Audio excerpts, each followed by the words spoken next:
मैं विषय अध्यापिका संतरा कीचड़,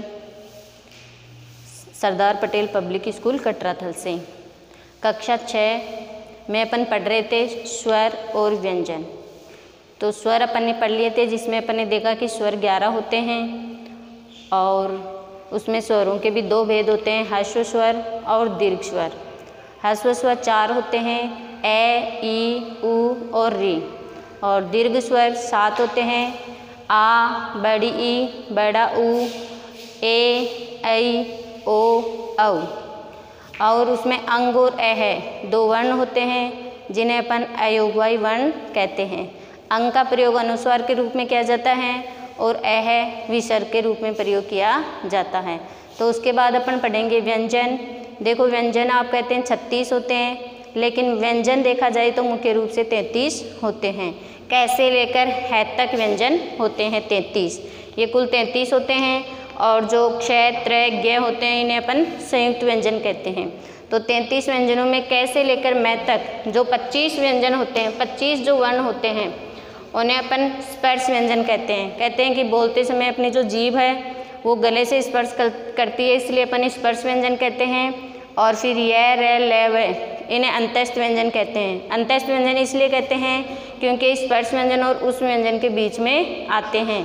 फिर देखिए उष्म व्यंजन स है, इन्हें अपन उष्म व्यंजन कहते हैं। क्यों उष्म व्यंजन इसलिए कहते हैं, कहा जाता है इनकी बोलते समय मुख से गर्म हवा निकलती है। बोल के देखेंगे स, इसलिए इनको उष्म व्यंजन कहते हैं। और क्षय, त्रय, ज्ञ इन्हें अपन संयुक्त व्यंजन कहते हैं। इन्हें संयुक्त व्यंजन इसलिए कहते हैं क्योंकि ये अन्य वर्णों से मिलके बनते हैं।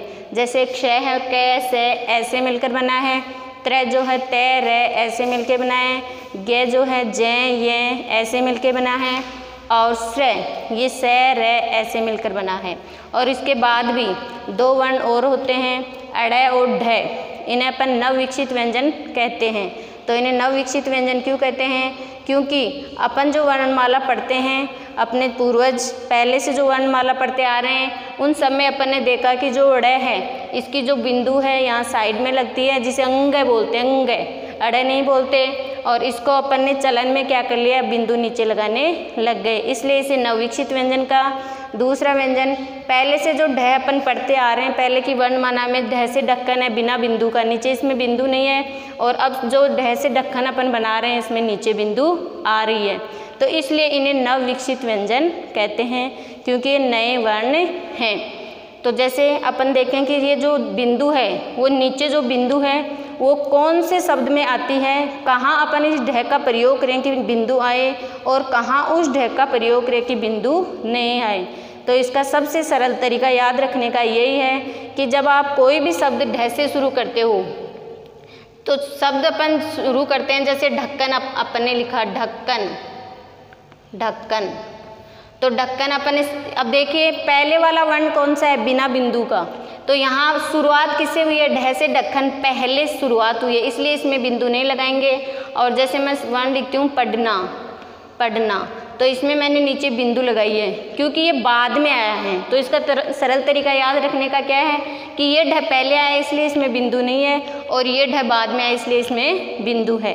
तो इसका प्रयोग इस प्रकार करते हैं। तो अब आप देखेंगे कि जो व्यंजन होते हैं उसे अपन ऐसे लिखते ज़रूर हैं, लेकिन व्यंजन जो होते हैं वर्णमाला के अनुसार ये सब हलंत होते हैं, व्यंजन सब हलंत होते हैं। क्योंकि आपको पता है जब वर्ण क प्लस ए लिखेंगे तो ये क्या हो जाएगा, संयुक्त हो जाएगा, इसलिए अपन संयुक्त नहीं कह के इन्हें व्यंजन कहते हैं। और सारे जो व्यंजन होते हैं वो हलंत होते हैं, यानी हलंत का मतलब आधा, जिसका चिन्ह ऐसे होता है।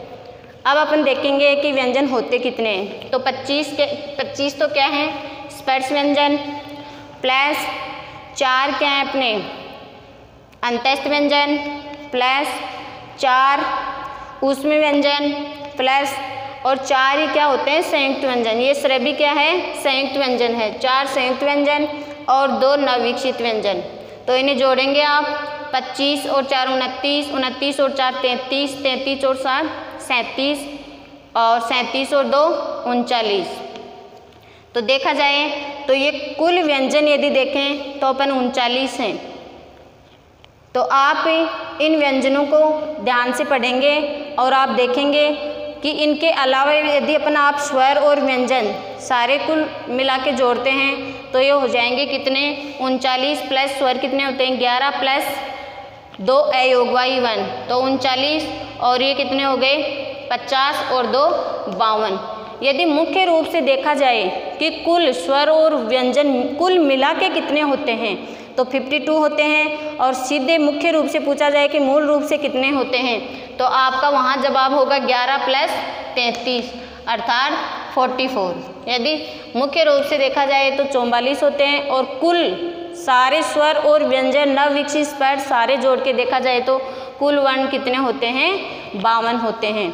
तो यह आप ध्यान से पढ़ेंगे और इसके बाद अपन व्यंजन और स्वर के वर्ण विच्छेद करना सीखेंगे। Thank you.